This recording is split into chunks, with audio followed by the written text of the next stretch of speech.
Thanks for joining us today for this conversation with Duluth Mayor Roger Reinert. I'm Greg Grell, and Mayor Reinert, thanks for joining us today. Oh, thanks as always, Greg. You know, we're taping this in mid-June, recording this in mid-June. I don't think anybody uses tape anymore. But we're recording in mid-June, and it's just the start of a big, busy summer season for Duluth. So people might like to know your kind of perspective on, we're thought of as a tourist town, but there's a lot of advantages, a lot of opportunities for residents to take care of as well during the summer. It's kind of our key season. Yeah, I mean, the signature events really are important because they help put Duluth on the map. I always say things like Grandma's and the Air Show and Tall Ships and even Bentleyville in the winter bring people here that wouldn't come otherwise and give Duluth a name recognition that we wouldn't have for a community of 88,000. We punch above our weight, I think, because of that. But you're right. There's all kinds of local things for folks to enjoy as well. We have umpteen music series going on now. Parks and Rec is hosting in Chester and also in Lincoln Park. There's a new series going on at the Wade. There's a music series out at the Gary New Duluth Rec Center.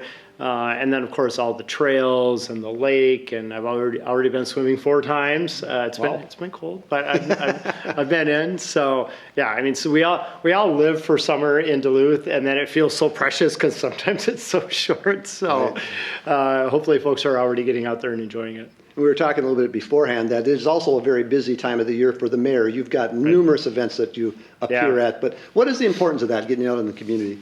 Well, it's interesting. The job of mayor goes from setting the budget, which we'll probably touch on, to the ribbon cutting and proclamation end of things and everything in between. So you're right. I think we're taping this on a Friday or whatever, not taping, recording on Friday. And tomorrow, Saturday, I have 6 events that I'll go to, run from kind of one end of the day to the other. And one of them actually is running. I'm doing a 5K in support of the Veterans Hall down at the depot. But, I think we're a big, small town. Local government is where people expect to be able to kind of touch and interact with their elected officials and be able to, see you out and about and have those conversations. And to me, it's really important because not only is it just people being able to see the person in the role, but then also have the opportunity to visit. A great example, I was doing a trail run a couple Wednesdays ago, and somebody chatted with me about an issue, and like, okay, great, send me an email, and now we're, I'm handing that off to staff to see what we can do about it. So, but there's never really a day off for the mayor. No, it is a lifestyle, not a job. It's a lifestyle. So we touched on the budget just a minute ago. Let's talk about that. You're in the process planning the 2026 budget. I mean, I think you're always kind of budget planning to a certain extent in this job, but talk a little bit, maybe hit some of the key highlights, priorities that you're seeing, maybe trouble areas that you're seeing coming up. Well, and you're right. I mean, you're always thinking about the budget. And just for parameters, we're a 900-person organization. The general fund is $112 million. When you add in Comfort Systems, our utilities, it's actually close to $500 million. So City of Duluth is a big entity. We're one of the largest employers in the region. But this year we got started very early. When I did my State of the City at the end of March, I let folks know then we were already starting the budget process because we knew a couple things were happening.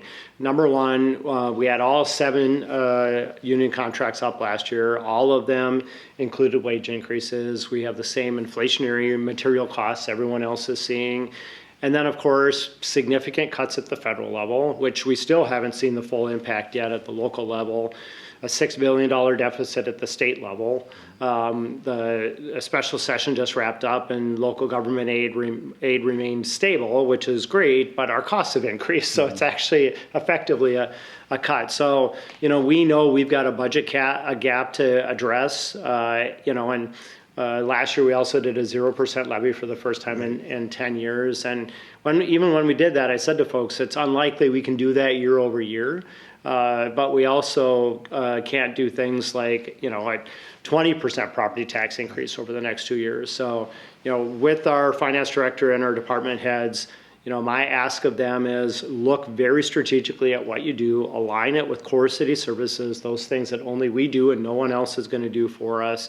And see challenges as opportunities. Like, this is the time to stop doing things that maybe are legacy of maybe grown old, maybe no longer align with that core city service mission, and and if I need to explain to the voters why we're not doing a certain something anymore because of budgetary constraints, like this is the time to do that. So more to come. Just for folks to know that, we present the budget late summer, early fall, typically to the council. The council must approve the maximum property tax levy in September, which means it cannot be more than, could be less than, and then the final budget gets approved in December. And just to do a little education for folks too, of course, that's just one leg of the three legs. Yeah, thank you. of your property tax bill. Right, yeah. So the county accounts for about half of your property taxes if you live in the city of Duluth. The city is about a quarter and the school district's about a quarter. So Right. So it's not just not every dollar goes to the city of Duluth. Exactly. So you mentioned the legislature, and I know going in, LGA, local government aid, was an issue on the cutting block. Yeah. So it was, I guess, good news, that it didn't get cut. Yeah. But on the other hand, you didn't get a raise. But any other things that happened in the legislative session, either the special session or prior to that impacts the city? Well, I'm glad that the legislature got a two-year biennial budget done. Had they not, of course, we would have seen a state government shutdown, layoff of state employees. I am glad that we didn't see a decrease in LGA. We had one had been proposed, which got me on my horse riding to St. Paul the next day to talk about what the impact of that was going to be. I am disappointed. There was a bonding bill, but it was only state projects. So local projects that we've been working really hard on for a number of years now that are just too big for local government to tackle on its own continue to be out there. So things like the aerial lift bridge, the regional water treatment plant, the new seawalls so that we can move forward on development at Lot D. All those core infrastructure things continue to remain on the wish list. I will say congratulations to the Duluth Airport. They've been trying to get a new tower built, which really impacts the flight operations for both commercial traffic and the 148. And they were able to secure $10 million through the transportation bill to button that project up. So hugely important for our regional transportation needs. But our city of Duluth projects, and we really had a skinny list this year, really core infrastructure, things that we must do, and unfortunately we weren't able to make progress on those this year. Of course, Duluthians we're all proud of our water system and how great our water is, but I know the Lakewood pumping station is one of the issues that the city has. And where are we at with water? I know we've been doing a lot of lead abatement and things like that to kind of give people an update on where we're at. Yeah, we continue to make really good progress on replacing lead pipes. If you drive around Duluth, if it's not a closed street, it's probably lead pipe work that's going on. I'll have to give a shout out to my friend Dana. I'm pretty sure you have new concrete now because I was hearing about the hole that was staying open for too long. But also on the Lakewood water treatment plant, I think a couple of things that are really important to recognize. One, that's more than just Duluth. It's 135,000 people. So it's really regional. It's Duluth and our near neighbors. It's Hermantown, it's Proctor, it's Rice Lake, all get their drinking water from the Lakewood treatment plant that just happens to be physically located in Duluth.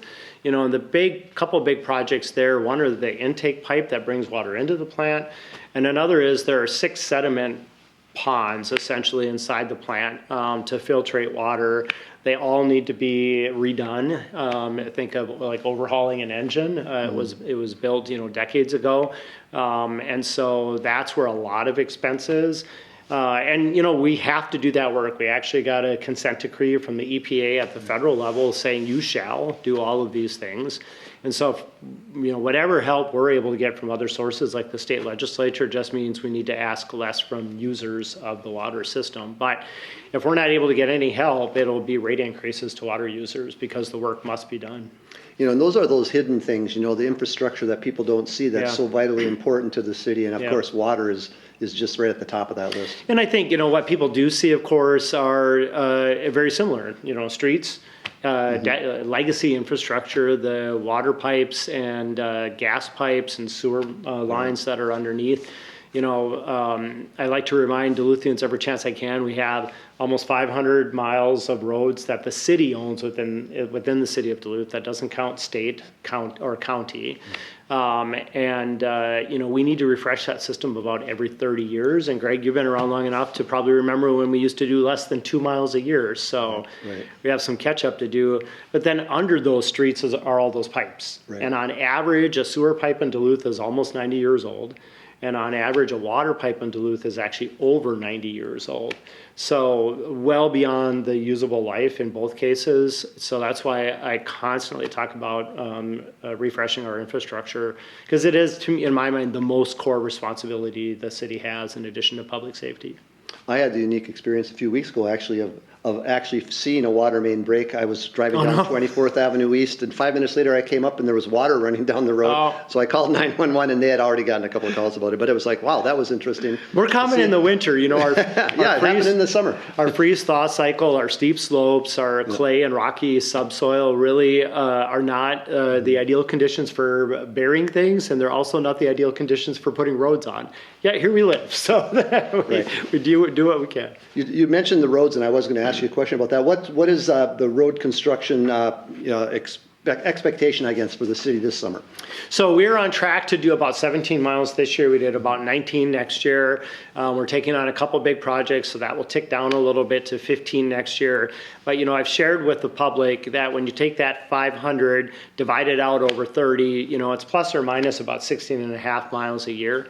You know, the challenge is just the expense. You know, a complete reconstruction, which is the road bed and the pipes underneath, is a multi-million-dollar project. Even a road resurfacing is about a $650,000 per mile project, and that's just chewing the top off and putting it back down, and then we have variations in between. So streets are just an expensive proposition.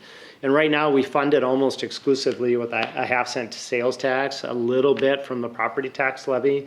So as we look ahead at next year's budget, you know, we'll continue to look at what other sources are available for us to do even more streets. Because like I said before, we went a long time not being anywhere close to 15 to 17 miles a year. And so we've got a lot of catch up to do. Yeah, I noticed, you know, just driving in today, you see a lot of detour road construction signs. I know there's a big project going on 6th Avenue East right now, which is the main conduit downtown for many workers. And so, you have to put up with a little pain for the gain, right? So. But that's always, you know, I get a kick out of one of the fun things about being mayor, right, is you hear everything. So you'll get an equal number of like, why is my street bad? And then an equal number of like, I can't believe, why is this detour? It's like, you know, if we have like 2 weeks to do construction work in northern Minnesota. So, be patient, and you know, whether it's lead pipes or sidewalks or street reconstruction, the crews try to batch that as best they can, either our internal or our external contractors, to make it as affordable as possible. So. We'll move on now to some other issues. One is, you know, it's been the long anticipated Incline Village project up at the old Duluth Central School site. It's run into some financing problems, and work really hasn't gotten started up there. To be honest, there's been a little groundwork done. Yeah. But what is the kind of perspective for that, I guess? So I think that, you know, folks have been paying attention. They're probably aware that our staff, and kudos to our staff, who really have been monitoring this project. You know, in many of our key leadership roles, folks that are doing this work weren't here a year ago. We've spent the last, you know, I'm hitting about the 18-month mark. We've spent a lot of time and energy rebuilding the leadership team, and I'm very proud of our planning and economic development team right now, and I'm very proud of how on top of this they've been. You know, as there have been warning signs, they've issued breach letters, and it would have been easy to, wow, this is a huge project, we got to keep it moving, let's just, you know, let's not ignore or call attention to, but they have. And so the most recent is around proof of financing for the project. Again, decade project, you know, multi-million dollar project, you know, potentially 1,200 new housing units on the Central High School site. So the developer right now has, when the letter was issued, 45 days to cure the breach issues. So less than that now as we're recording. You know, I'm not going to guess what's going to happen on day 46. Right. We'll get there when we get there. But I think a couple of things that are important for folks to know. Number one is the developer owns the land. It's not city land. It wasn't gifted to them. They bought it from the school district. And so on day 46, regardless, the developer is still going to own the land. And we're going to have to figure out a path forward if they're not able to fix these issues.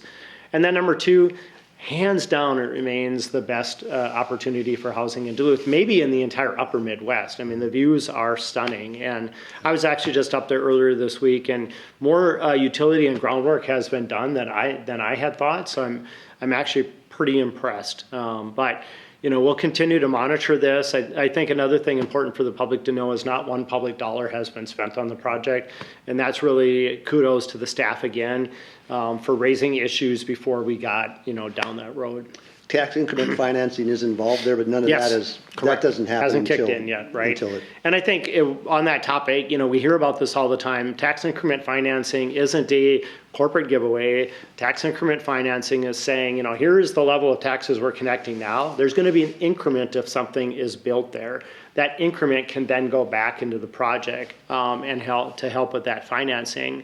But it's the but-for test. But for anything happening here, there wouldn't be those additional taxes. So it is something a tool we have to be really judicious about because we also need the tax base to pay for things.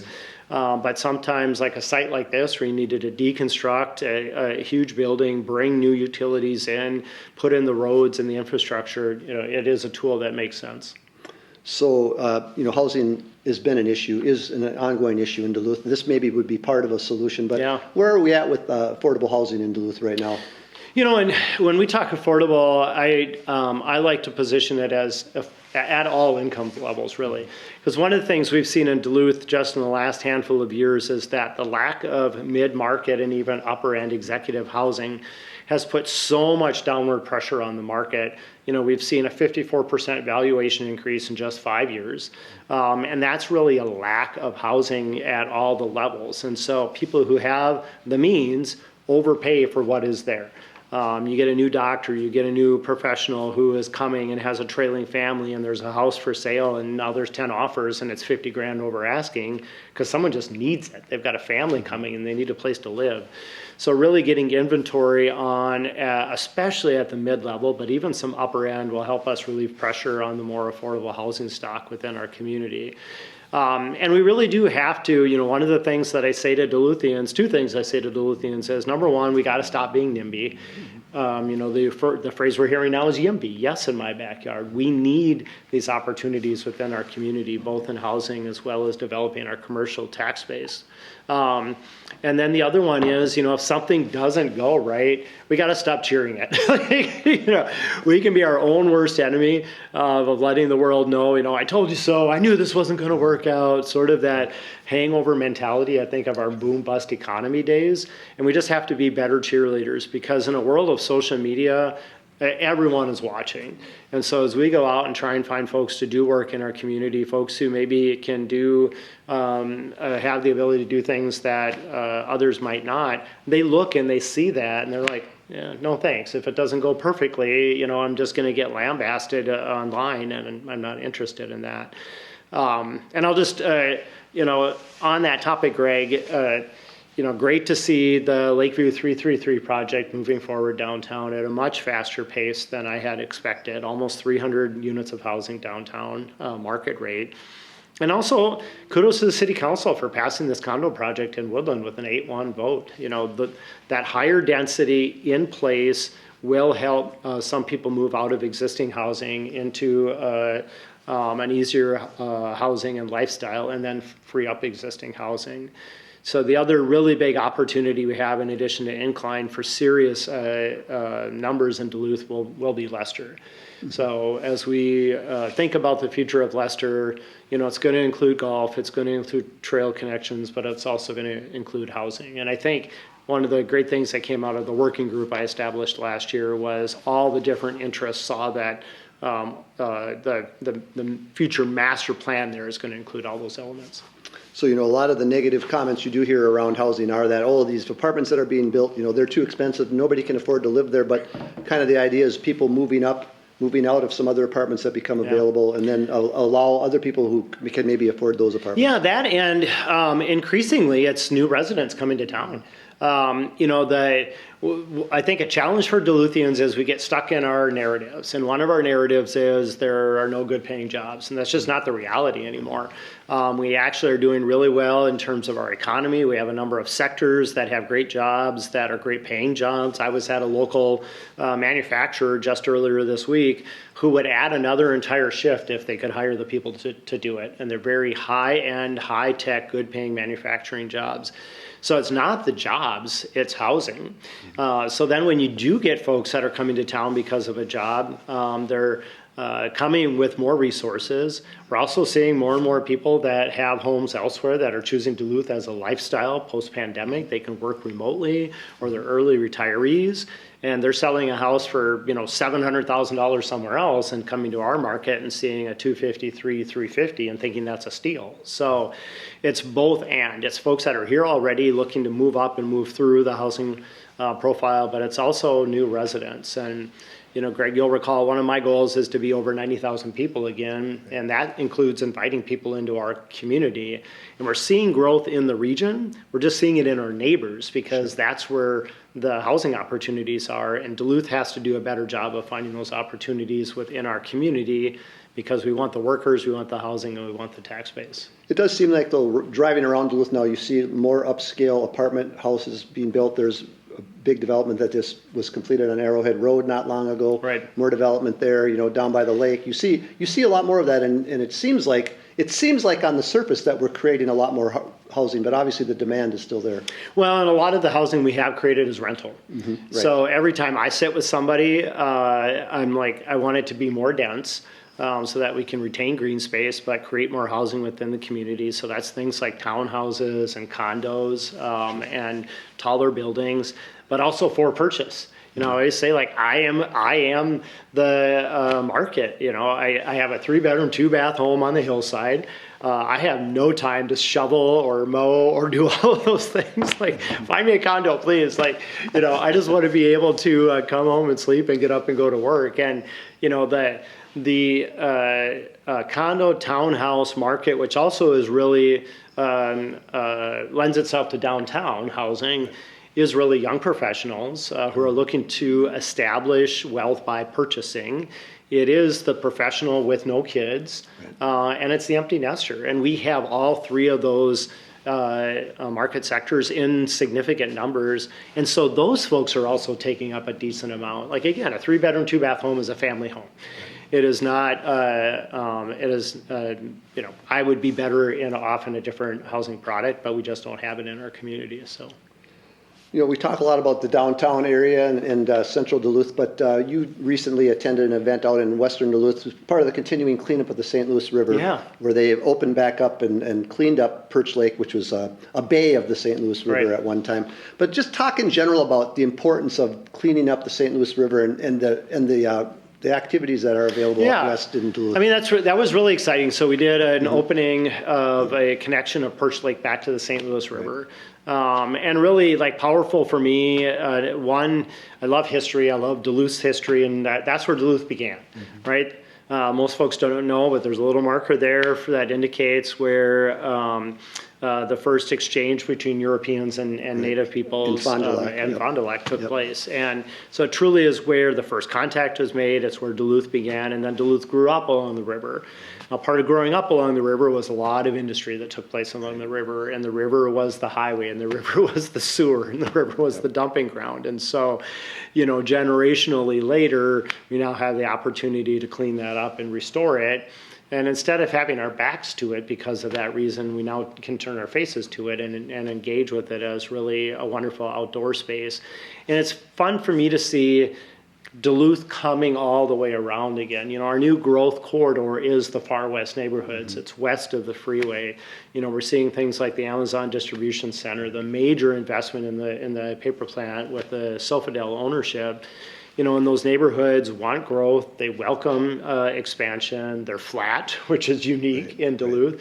And we already have the infrastructure there. And then we have these outdoor amenities, the trails and the water and the hills and the trees. So, Perch really completes a whole string of work that's being done. And once done, you'll be able to get via trail all the way to Chambers Grove, which I think is super exciting. The new Perch Lake connection has a place where you can put in with a kayak, even handicap accessible.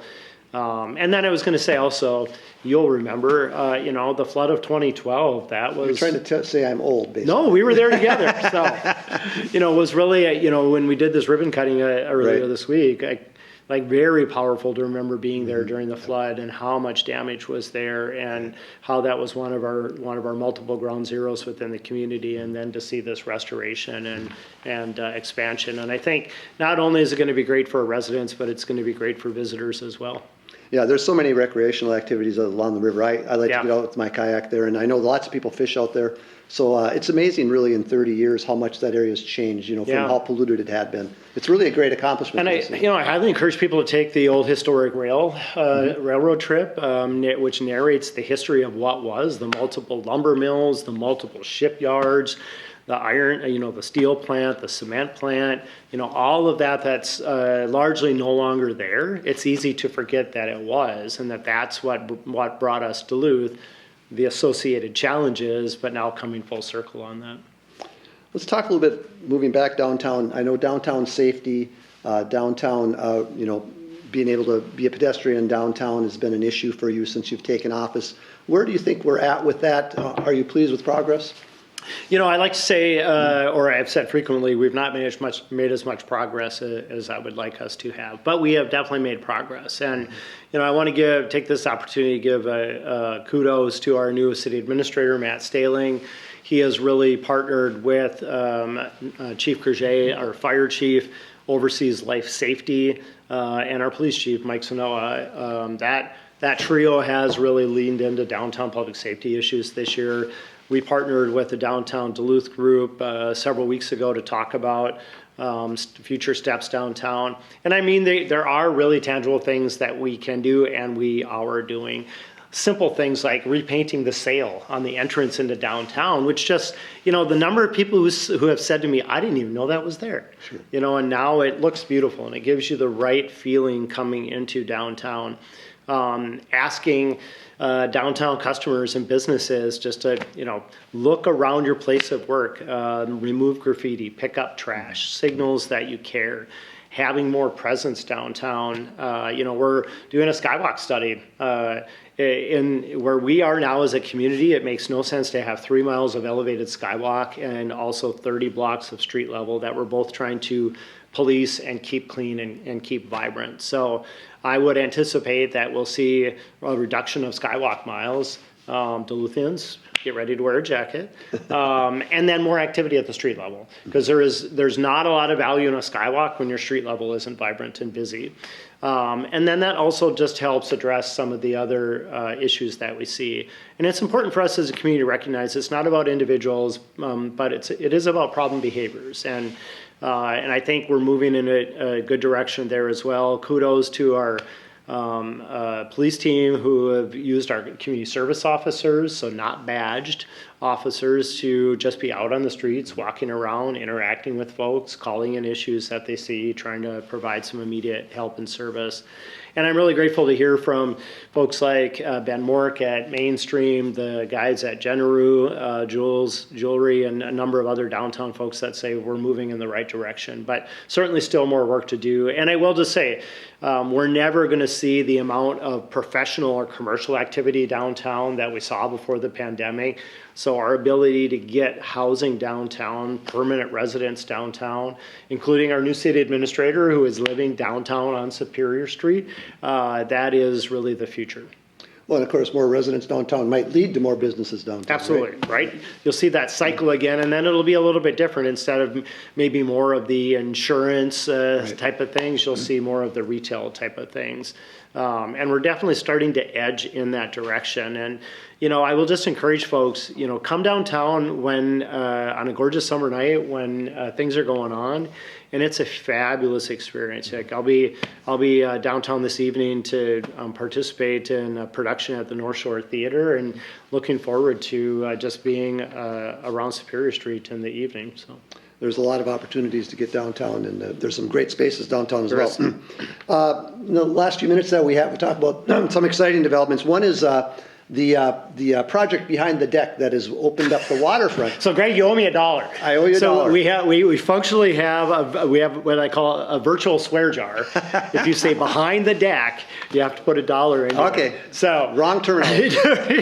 So in front of the deck. Yeah. Well, let me just explain a little bit. You'll recall I had the opportunity to spend about a year at the deck as the interim executive director during the pandemic, and it was during that time where that really, I required the staff to stop saying behind, because only here would we think of this amazing waterfront space with the bridge smacking you in the face as an alley. It was like, no, this is the front yard of the city. And then, if we had to do it all over again, you would not build the deck the way it has been built. You would turn it around to face that. So with the redevelopment of we don't have a formal name yet, but I'm calling it the Waterfront Plaza. And then also the deck seawall, we've now seen this year multiple cruise ships park right next to the deck. And the first one, the Octantis from Princess, was just stunning. I live on the hillside. I could see the sail and the top of the ship, and it just mixed in with the cityscape downtown. And then once you got down close to the deck, it was just looming over. It was absolutely fantastic. And and then once we complete the redevelopment of that area, you're going to have this fantastic space. And I'll be honest, like if I had a magic wand, there are no mayor magic wands. If I had a magic wand, there'd be no street there at all. It would really be a space about people, food trucks and grass, and being able to easily navigate with your family from Canal Park to the aquarium to Bayfront. But even with the street, you'll still have this great connection that one day will let us go from the medical district in the East Hill side to the entertainment district downtown, to Canal Park, to the waterfront, to Bayfront, over to Lincoln Park in the Craft District.